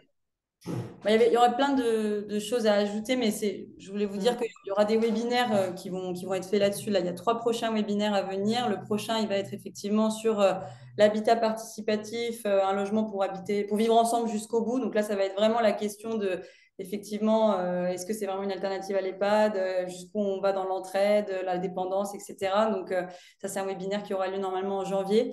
Et après, il y a 2 autres prochains webinaires. Un qui sera sur l'habitat participatif intergénérationnel pour un peu questionner comment dire, les clichés qu'on peut avoir dessus. Par exemple, là, c'est intergénérationnel, ça va être super. Les vieux vont aider les jeunes vont aider les vieux. Et en fait, aller un peu plus loin que ces images-là qu'on peut avoir et de discuter comment ça fonctionne réellement, les obstacles qu'il peut y avoir et au contraire les atouts auxquels on ne s'attend pas qu'il peut y avoir. Et puis, il y aura un dernier webinaire qui sera sur l'habitat participatif monogénérationnel, donc comme celui de Claire, et puis la distinction avec l'habitat inclusif. Donc voilà, je ne vais pas rentrer sur ce sujet là-dessus, mais on vous tiendra informé sur les prochaines dates des webinaires.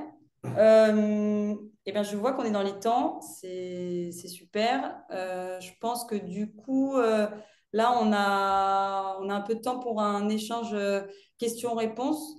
Donc, je vais laisser la parole à Ludovic, qui va du coup, qui a pu rassembler l'ensemble des questions que vous avez posées là tout au long du webinaire et qui va pouvoir les adresser aux différents intervenants et intervenantes. Voilà, pas de... Enfin, oui, merci. Il y a pas mal de questions. Je vais pouvoir du coup, j'essaie de les regrouper un petit peu. Alors, il y en a quelques-unes auxquelles je vais peut-être répondre moi-même. Il y avait Sandrine, par exemple, qui nous demande si ces structures existent en milieu rural. Donc, on a effectivement autant de projets, enfin, on recense aujourd'hui autant de projets en zone rurale qu'en zone urbaine. Et il y a une autre question où on nous demande effectivement la liste des projets en cours. Donc ça, je pense que ça a dû être mis dans le chat et du coup, Paula l'a évoqué. Et donc aujourd'hui, on recense à peu près 1000 projets, donc 450 sont aboutis. Et donc, il y en a encore un certain nombre, effectivement, qui sont potentiellement des projets qui peuvent être rejoints. J'ai pas mal de questions aussi sur la question du locatif social, puisque ça a été évoqué, du coup, notamment dans le cas du projet de Françoise, avec la question de comment ça se passe, qui choisit les locataires, etc., etc.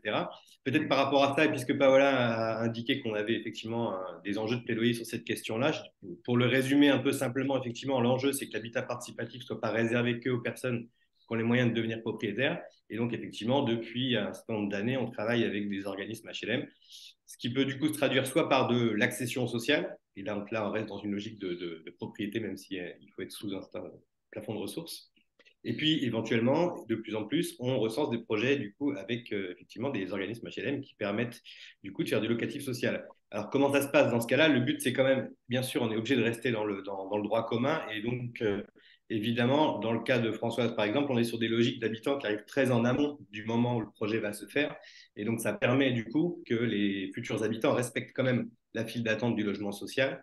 Et bien sûr, ils doivent être sous plafond de ressources du logement social au moment où ils rentrent dans le projet et également au moment où ils vont réellement y habiter. Donc, notamment, c'est un peu ça qu'évoquait, je pense, que François tout à l'heure. Du coup, effectivement, jusqu'au dernier moment, si tant est qu'au moment où on rentre dans le projet, on est sous les plafonds de ressources, on ne peut pas, effectivement, on n'est pas éligible au logement social. On a aussi le cas d'habitants qui sont déjà dans le parc social auparavant, la question ne se pose pas de la même manière concernant les files d'attente du logement social. Et après, il y avait beaucoup de questions autour du renouvellement ou de comment est-ce qu'on complète un groupe s'il n'est pas complet. Effectivement, ça ne peut pas être le collectif qui décide. qui va être les personnes qui vont arriver. Mais l'idée, c'est que les nouveaux arrivants soient à minima informés que c'est un projet d'habitat participatif, qu'ils soient d'accord avec la démarche. Et nous, on plaide plutôt justement dans la logique de plaidoyer pour qu'ils puissent adhérer à la charte du collectif. Voilà un peu quelques explications là-dessus. Après, peut-être 2-3 questions à Yvan. Sandrine nous demande est-ce que les habitants peuvent acquérir l'habitat, être propriétaires? Et donc, ça repose un petit peu la question. Alors, moi, Yvan, ce que je vois, c'est que les gens, c'est pas seulement qui rentrent par l'entrée, quel statut, mais c'est plutôt est-ce que du coup, moi, si j'ai pas les moyens, je peux pas. Voilà, c'est plutôt un peu ça les questions. Donc, à Sandrine qui dit est-ce qu'on peut du coup acquérir l'habitat et être propriétaire? Et est-ce qu'il existe, Christiane qui demande s'il existe des projets mixtes habitants, propriétaires et locatifs? Les collectivités sont frileuses, je crois. Est-ce que tu as un peu de retour d'expérience là-dessus? Alors, sur le fait d'être propriétaire de son logement, il y a beaucoup d'habitats participatifs qui sont sous le régime de la copropriété. Donc, très classique, en fait, dans le montage économique et juridique. C'est-à-dire que chacun finance son logement.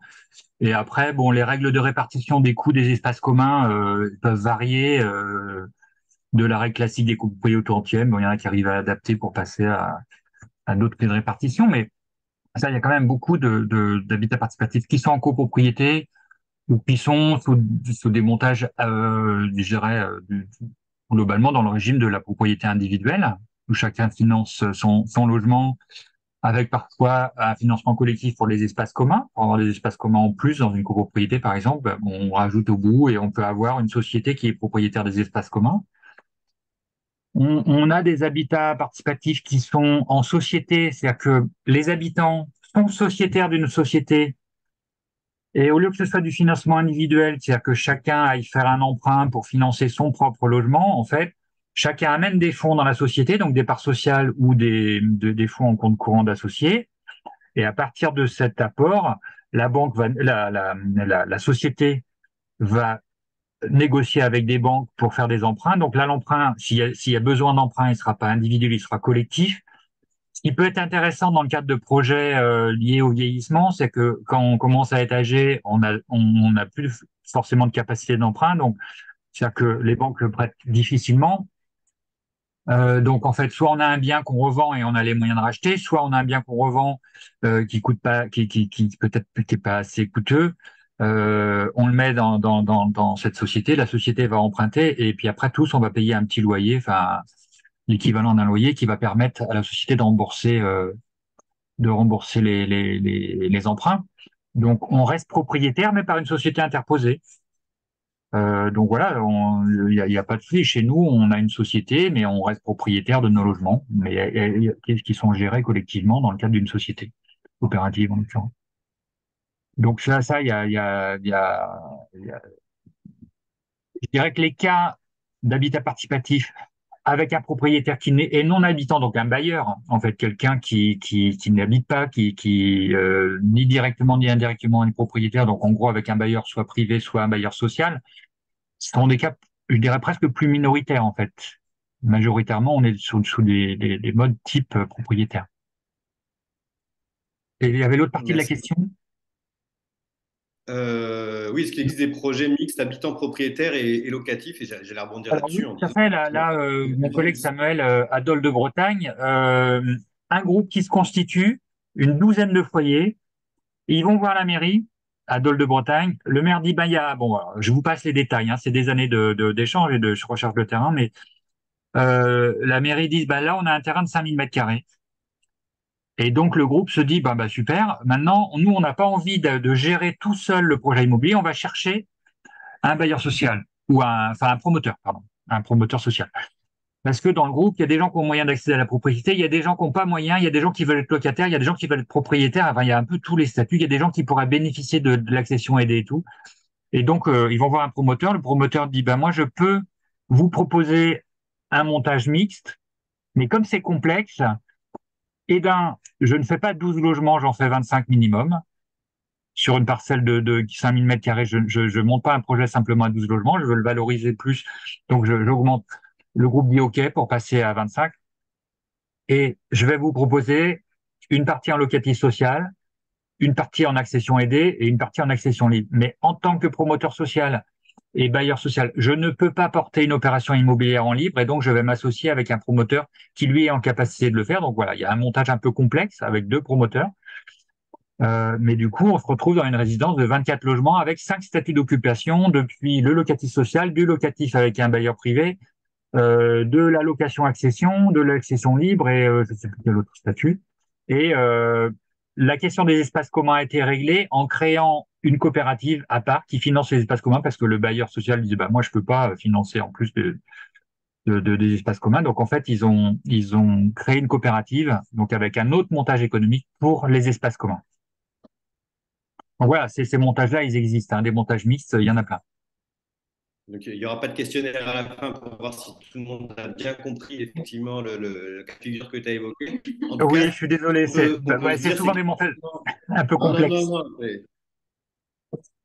C'est intéressant du coup de voir qu'effectivement l'enjeu c'est que ça se fait en fonction du contexte et du collectif et en fonction du besoin. C'est-à-dire qu'on a aussi, je vois bien, un nombre de collectifs qui arrivent. Il y a des gens qui ont des capacités d'emprunt, d'autres qui n'en ont pas. Et du coup, on essaye effectivement de faire des projets mixtes dans lesquels on va avoir à la fois du locatif social, à la fois du libre ou de l'accession sociale. Et pour le coup, le partenariat avec les organismes HM est effectivement assez important pour ça, quoi. Oui, et à Alors partir du moment où on j'ai fait du aussi mix, du coup. Ok, à partir du moment où on fait vas-y. du mixte, il faut un partenaire. Donc, si on veut du locatif social, il faut un bailleur social. Le bailleur social, il va poser ses conditions. De la même manière qu'un foyer vient dans un projet en disant, ben, moi, mes besoins, mes contraintes, c'est celle-ci. Et ben, un acteur comme le bailleur social, il va dire, moi, mes contraintes, c'est celle-ci. Et donc là, en l'occurrence, à Dole, le bailleur, il dit, moi, je peux, mais pas à une petite échelle, parce qu'en fait, c'est pas du tout rentable d'avoir un ou deux logements simplement en locatif. Il faut qu'il y ait quand même un bâtiment peut-être à part. Là, en l'occurrence, il y a 8 logements en locatif social. Donc, les projets mixtes sont souvent des projets un peu plus conséquents. Il en existe des petits, mais c'est quand même assez rare. Voilà, parce que les partenaires vont vouloir faire une économie d'échelle, ce qui est compréhensible. Hein. Oui, oui, les bailleurs sociaux ayant eux-mêmes des contraintes assez complexes, surtout Oui. par les temps qui courent, pour construire et rester dans des budgets d'opération qui sont contraints de toute façon, quoi. Alors, on a aussi évidemment. Alors, pardon, j'ai une question. Il y a des questions qui arrivent en même temps, j'essaie de les regarder, mais alors, c'est pas facile. Mais du coup, là, il y a une question enfin, voilà, en gros, je pense que je sais pas si tu as explicitement cité le terme de coopérative d'habitants, mais il y avait du coup une personne qui se demandait effectivement c'était quoi cette société où on pouvait à plusieurs monter un projet d'habitat participatif. Donc là, en l'occurrence, sans rentrer plus dans le détail que ce que tu l'as fait, mais c'est la coopérative d'habitants qui permet ça. Et j'ai pas mal de questions, évidemment, autour de délais. Alors, Elisabeth, elle dit pour de tels projets, les délais de définition, d'analyse, de rédaction des statuts doivent être longs. Quels sont les exemples entre le démarrage et l'accession au logement? Et puis, j'ai Catherine qui dit l'idée de ce type d'habitat me séduit depuis très longtemps, mais je suis totalement affolé par le chemin de croix que représente la mise en route d'un projet. Alors, sur la temporalité, qu'est-ce qu'on peut en dire dans ce que tu as pu observer? Alors, moi, je vis dans un lieu où c'est un petit lieu, mais on a tout monté en 2 ans et demi, mais il y avait des compétences. On voit que les premiers sur Rennes, les premiers habitats participatifs, ça a été des chemins de croix sur plusieurs années.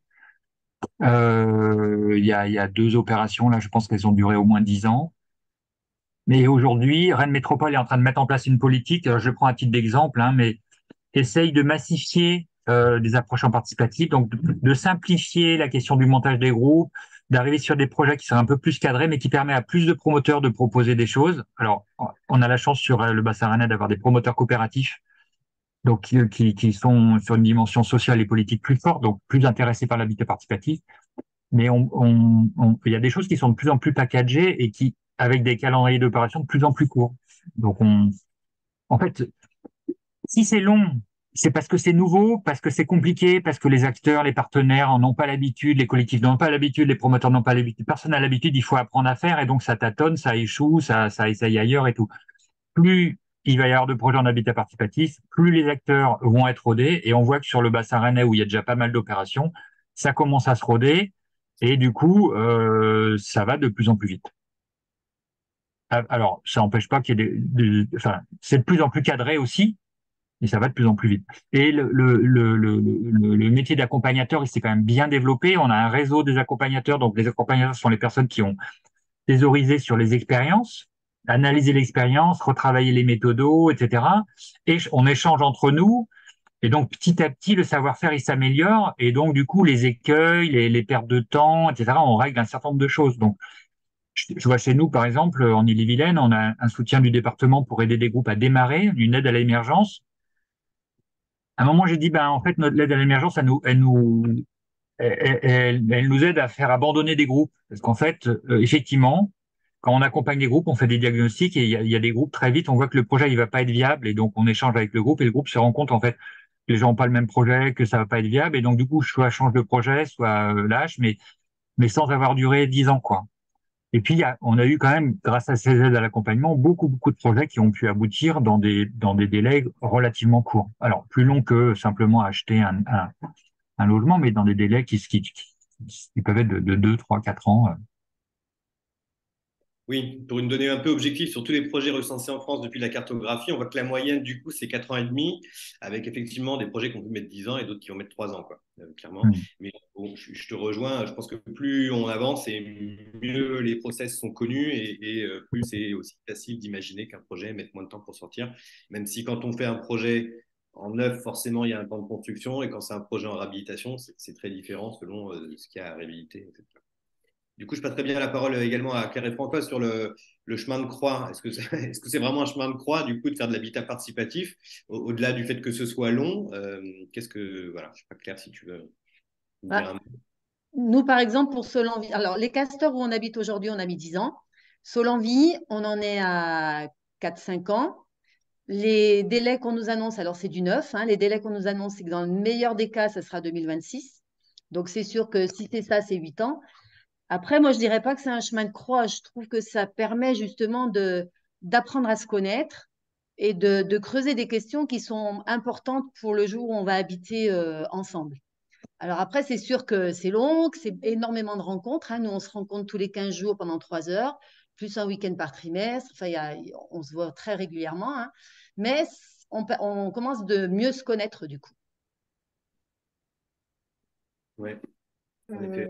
Françoise, donc pour nous, ce sera à peu près 5 ans. Donc tu vois, on est dans la moyenne, puisque donc on a rencontré la mairie de Binic-Étape-sur-Mer en décembre 2020. Et donc le permis va être déposé là premier trimestre 2024 et on va aménager en 2025, courant 2025, fin 2025. Donc ça fait 4 ans et demi, 5 ans quoi. C'est ça.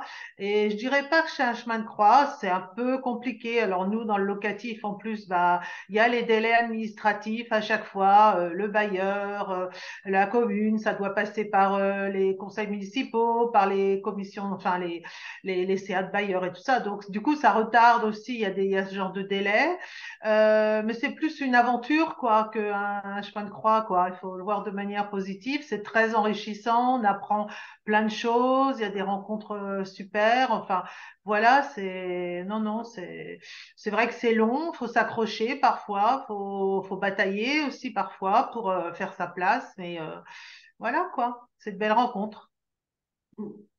Super. Alors, j'ai des questions plus pratico-pratiques. Du coup, il y a une personne qui nous demande qui meuble la pièce commune, avec quel financement? Est-ce qu'on peut conserver tout son électroménager?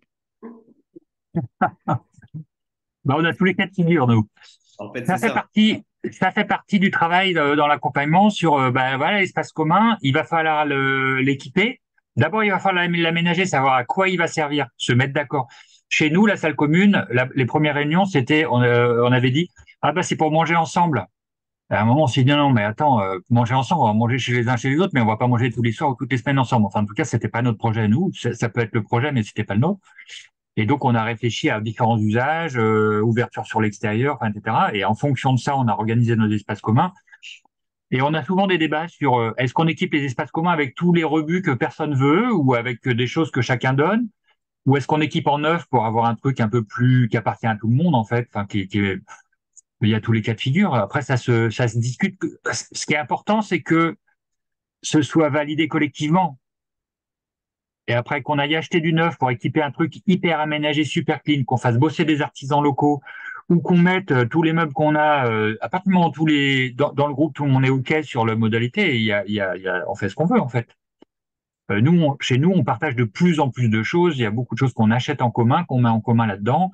Il y a des choses qui sont importantes pour moi et pas pour ma voisine que j'achète moi et que je mets. Moi, j'ai mis une sono et un équipement pour regarder du cinéma et une sono pour faire des fêtes, et voilà, j'ai payé ça tout seul parce que c'est important pour moi, c'est pas pour mes voisins. Par contre, il y a plein de choses qu'on a achetées ensemble, donc c'est très variable et voilà, il y a tout un tas. C'est le schéma que je montrais tout à l'heure, en fait, entre le privatif et la communauté, il y a tout un tas de variantes. Et dans un habitat donné, bah, il y a plein de niveaux de commun. Il y a des choses qu'on achète ensemble, il y a des choses qu'on se donne, il y a des choses qu'on se prête. Et les règles, elles se construisent comme ça au fil du temps. Oui, clairement, hein, je pense que c'est aussi la réponse, c'est qu'en fait, il n'y a pas une réponse type du tout, quoi. C'est évidemment chaque projet et chaque collectif, finalement, décide par lui-même, quoi, comment il veut Bah faire, oui. quoi. Y compris, j'avais des questions sur comment sont répartis les charges des communs, etc. Bon, voilà, il y a la réponse classique, les temps tiennent, et en même temps, chacun peut décider d'une règle aussi qui est différente, quoi. Oui, il y en a où on partage à l'usage. Chaque fois qu'on l'utilise, qu'on met les pieds dedans, ou la chambre d'amis qu'on l'utilise, on laisse 5 euros, 10 euros. Il y a des fois, c'est aux règles des tantièmes, donc comme dans une copropriété, on paye un pourcentage.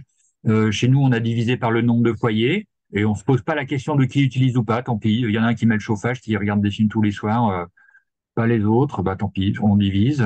Les machines à laver, c'est pareil. Bon, il faut savoir que la comptabilité, quand on veut rentrer dans une comptabilité très précise pour savoir exactement qui utilise, qui consomme quoi et du coup qui paye quoi, moi je fais l'hypothèse qu'on n'est pas vraiment dans le participatif, on est dans la défiance, on est dans une relation très individualiste au collectif et les lieux où on comptabilise les usages pour faire payer les usages, très vite les espaces communs ils fonctionnent plus. En fait, on s'aperçoit les buanderies comme ça où on comptabilise le nombre de machines, qui met quel, très vite, plus personne ne les utilise. Donc, il y a vraiment une logique de don et puis de comment, en fait, qu'est-ce qu'on met en place pour que ces espaces ils servent réellement, ils soient vraiment utilisés. Si on met des clés, si on doit compter le nombre de fois où on nous rentre dans la salle commune, etc., ça rend très lourd l'usage. Donc voilà. Et ça, chaque groupe décide comment il va favoriser l'usage ou au contraire se protéger en posant des règles hyper strictes. Merci Yvan. Et Alors, ça évolue quelques dans le temps questions. en plus. Les règles, ces règles-là, elles peuvent évoluer dans le temps. Oui, complètement. Quand on aménage dans un lieu, ben, les règles ne sont pas les mêmes que quand on a 10 ans d'expérience. Quand on a 10 ans d'expérience, les lieux, ils sont gérés différemment, forcément. Alors, j'ai une question de Ben aussi qui dit, et ça je vous pose peut-être la question à Françoise et Claire, en quoi les vieux sont bienvenus dans un projet participatif déjà existant? Et donc, ça soulève la question de comment, soit est-ce qu'on fait que des projets seniors, quand on fait des projets monogénérationnels, comment ça se passe pour constituer le groupe? Et est-ce que du coup, effectivement, des personnes déjà seniors peuvent intégrer les collectifs? Alors, je vais peut-être commencer de répondre. Donc, nous, on est sur un projet senior. Donc, c'est vrai qu'on a ciblé 55-75 ans. À l'entrée dans les lieux, on demande que, enfin, l'entrée dans le projet, on demande que les gens soient autonomes. Alors, ils peuvent être en fauteuil roulant, mais il faut qu'ils soient autonomes, quoi. Après, on sait très bien qu'on peut du jour au lendemain basculer dans la dépendance, mais l'idée, c'est de rejoindre le projet à ce moment-là. Et nous, alors pour l'instant, on n'est pas complet, hein, c'est un projet de 7 foyers, on est 5. Donc, on a travaillé avec notre accompagnateur tout un processus de cooptation. Et l'idée, à un moment donné, on était 7, et puis il y en a 2 pour qui le projet ne correspondait plus, ou il y en a une, elle n'arrivait pas à se dire qu'elle allait quitter le logement là où elle était. Donc, on en a 2 qui ont quitté le projet. Donc, on est à nouveau sur une procédure de cooptation. Comme là, on était sur une période un peu où il y avait plein de dossiers à faire, on a reporté en janvier. Donc, en janvier, on va refaire une réunion d'information et pour relancer une procédure s'il y en a qui sont intéressés. Mais voilà, je ne sais pas si j'ai répondu, je ne sais plus la question. Si, oui, c'était un peu sur la question de la C'est ça. constitution du collectif et la question de si je suis déjà senior, en fait, est-ce que j'ai une petite chance de rentrer dans un projet comme ça Voilà, pour des raisons. donc là, bah oui, pour nous, oui. Nous, il faut être senior. Alors, en plus, là, au niveau des financements, par exemple, on a eu la CARSAT pour qui on pourrait peut-être prétendre à des prêts à taux zéro, mais il faut être retraité. Donc, on n'est pas tous retraités pour l'instant. Donc, on se demande si les 2 suivants qu'on va coopter, on va faire en sorte qu'ils soient retraités pour prétendre un peu au financement CARSAT en plus. Oui, alors ça, c'est tout le sujet de comment on peut aussi soutenir les projets intergénérationnels. Parce que, par exemple, effectivement, Malakoff Humanis, aujourd'hui, et l'Agir Carrefour, d'une façon générale, commence effectivement à se dire que ça a du sens de soutenir des projets intergénérationnels, justement pour pour tout ce que ça permet aussi de maintien en lien, etc. Yvan, tu veux… voulez Oui, bien. Ah non, mais vas-y, Françoise, vas-y, je t'en prie. Non, je voulais juste témoigner, ouais, voilà. Donc nous, c'est un projet intergénérationnel. On est très très souvent contactés. On a plein de demandes de seniors, mais en fait, voilà, le bailleur. Déjà, bon, nous, on avait cette volonté d'intergénérationnel. On voulait pas se retrouver qu'entre personnes vieillissantes, mais de toute façon, autant la collectivité que le bailleur, euh, euh, voilà, souhaite et c'est pas négociable qu'il y ait pas plus de la moitié de seniors. Donc là, aujourd'hui, on est complet. Mais on a énormément de demandes de seniors pour entrer dans le groupe, évidemment. Et donc, à chaque fois qu'on leur répond, bah, désolé, nous n'avons plus de place pour des seniors, des personnes, voilà. Et les gens, souvent, nous répondent, oui, bah, c'est partout pareil, personne ne veut de nous, il n'y a pas de place pour les seniors, voilà. Donc voilà, c'est juste mon témoignage, mon expérience. Merci pour ce témoignage. Bon, je pense que ce témoignage-là, il est très récurrent, quoi, hein. C'est aussi l'idée, le sens de ce Ouais. programme que d'aider à soutenir les projets d'habitat participatif parce que nous, on voit bien qu'on a énormément de demandes, effectivement. Alors, quand on dit senior, il y a une personne d'ailleurs, pardon, je vais te laisser la parole, il y a une personne d'ailleurs qui nous pointe un peu, quand on dit monogénérationnel entre 60 et 85, est-ce que c'est vraiment monogénérationnel? Parce qu'effectivement, il y a plusieurs catégories d'âge au sein du troisième âge, on pourrait dire ça comme ça.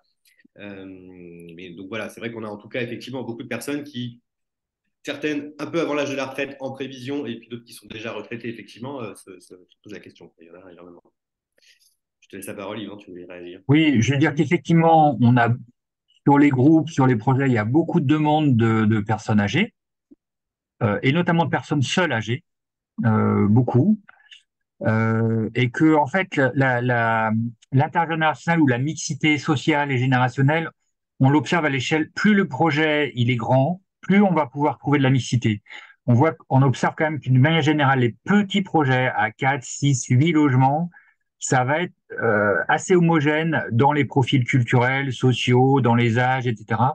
C'est plus difficile. Un groupe où c'est des jeunes, les personnes âgées vont pas rentrer. Un groupe où c'est des personnes âgées, les jeunes, ils vont avoir du mal à arriver. Et des petits groupes de personnes âgées n'arrivent pas à trouver des jeunes, etc. Quand on passe sur des opérations à 15, 20, 30 logements, là, il y a beaucoup plus de diversité, en fait.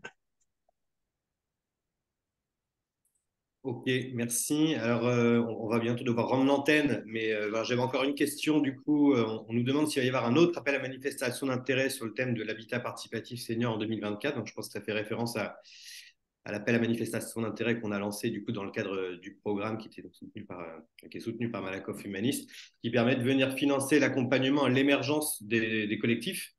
Et donc, du coup, la réponse, c'est qu'on espère bien effectivement qu'en 2025, qu'en 2024, par contre, on pourra reproduire ce dispositif et donc on ne manquera pas de vous tenir informé dès que les choses sont un peu clarifiées de ce point de vue-là.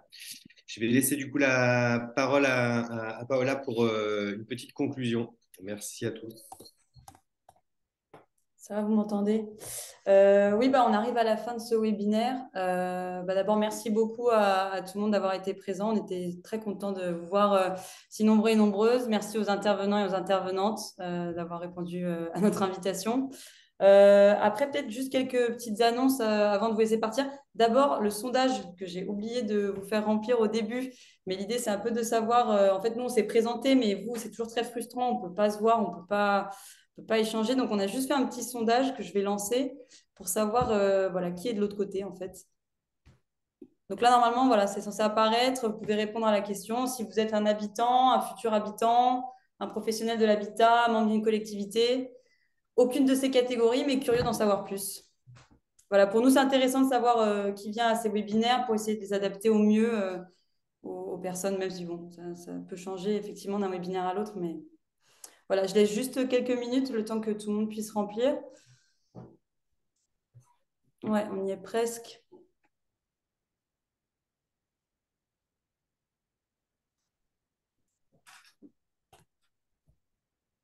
Ça y est, c'est bon. Moi, ça me dit encore presque. Ouais, bon, on a un peu une idée. Donc, en gros, il y a 5%, juste pour information, il y a 5% qui sont des habitants de projets d'habitat participatif, 37% futurs habitants, 7% professionnels de l'habitat, 3% membres d'une collectivité et 50% qui sont aucune de ces catégories, mais curieux d'en savoir plus.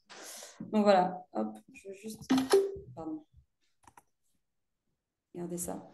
Voilà, et pour les petites annonces, du coup, vous dire qu'on va vous envoyer prochainement les dates des prochains webinaires pour 2024, qu'on n'a pas pour le moment.